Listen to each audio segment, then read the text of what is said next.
আসসালামু আলাইকুম এভরিওয়ান, সবাই কেমন আছেন? আশা করছি আলহামদুলিল্লাহ ভালো আছেন।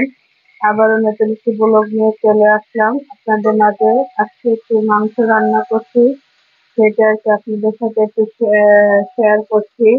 তো প্রথমে তেলের ভিতরে আমি একটু দারচিনি, এলাচ এগুলো দিয়ে একটু ভেজে নিয়েছি, যাতে করে আপনার একটু মানে তেলের ভিতরে আগে যদি আমি দারচিনি এলাচ এগুলো একটু ভেজে নিই, তাহলে গন্ধটা একটু ভালো আসে, ঘ্রাণটা। তারপরে আমি পেঁয়াজ, আদা, রসুন এগুলো দিয়ে দিলাম। এগুলো দিয়ে মশলাটা একটু কষিয়ে নিচ্ছি। কষানোর পর এই যে দেখতে পাচ্ছেন, আরো একটু দিয়ে দিলাম, যেহেতু মুরগির মাংস, তো মুরগির মাংস এবার মশলা একটু ভালো না হলে ভালো লাগে না। তো সেই জন্য আমি একটু বেশি করে দিয়ে নিচ্ছি, যাতে করে একটু একটু একটু ঝোল ঝোল হয়। একটু ভালো করে আগে কষিয়ে নিচ্ছি।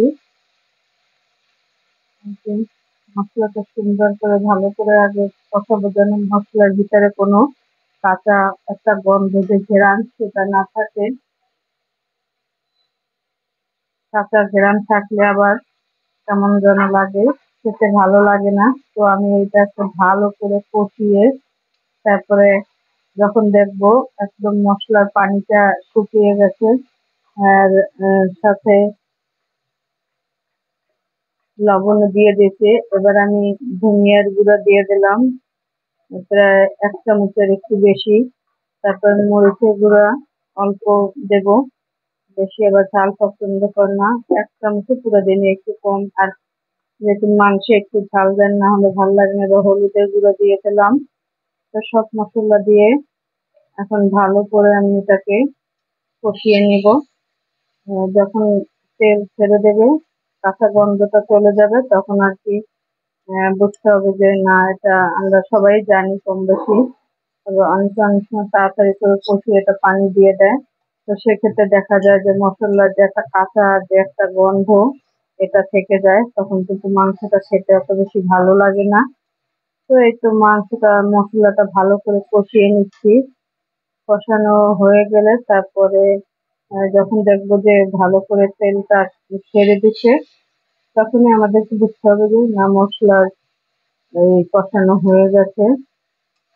তো তারপরে এখন আমি পানি দেব, পানি অ্যাড করবো এটার সাথে।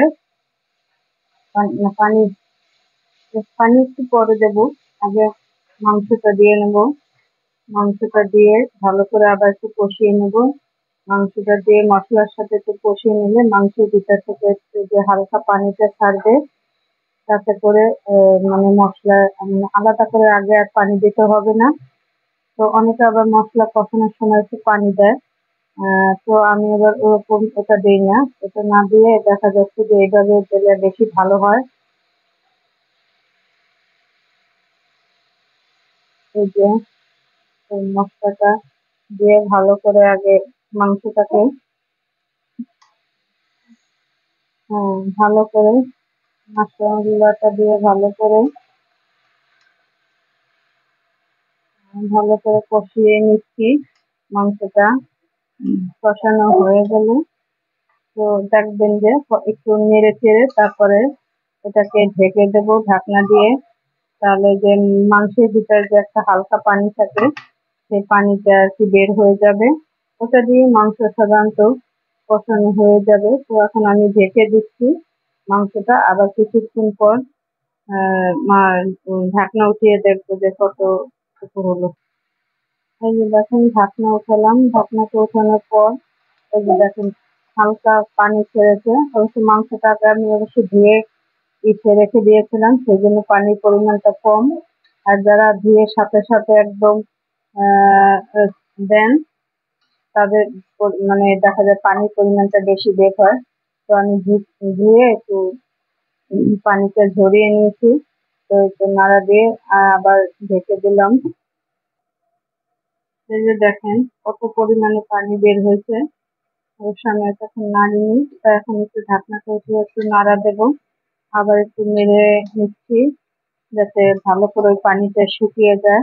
আর আপনারা পানি না শুকানো পর্যন্ত আহ মাংসে পানি দিবেন না, কারণ এই মাংস থেকে যে পানিটা বের হবে সে পানিটা একদম ভালো করে শুকিয়ে একদম কষিয়ে নিতে হবে, তারপরে পানি দিতে হবে। আর আমি অনেকে অনেক সময় রান্না করার সময় অনেক মশলা অ্যাড করে, তো আমি বেশি মশলা অ্যাড করি না। কেন বেশি মশলা দিলে আবার বাসায় সবাই খেতে পছন্দ করে না। তো সেই জন্য আমি একদম নর্মাল যেগুলো একদম দিতে হয়, যেগুলো দিলে না দিলে চলে না আর কি, সেগুলো দিয়েই মাংসটা রান্না করছি। তো এখন আমি পানি দিয়ে দেবো মাংসে, পানি দিয়ে মাংসটা ঢেকে দেবো।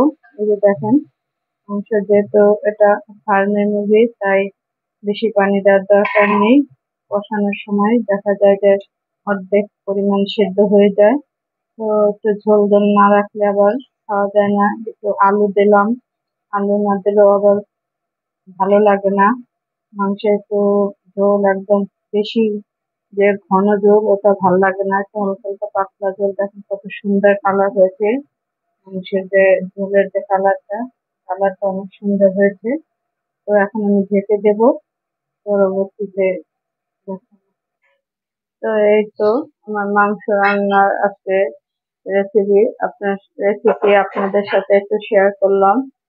তো এটা হচ্ছে আমার ছোটখাটো একটা রান্নাঘর, কিচেন। আহ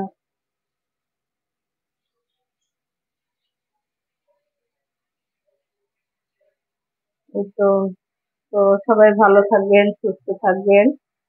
তো এ পর্যন্ত আজকের মতো বিদায় নিলাম। আল্লাহ হাফেজ।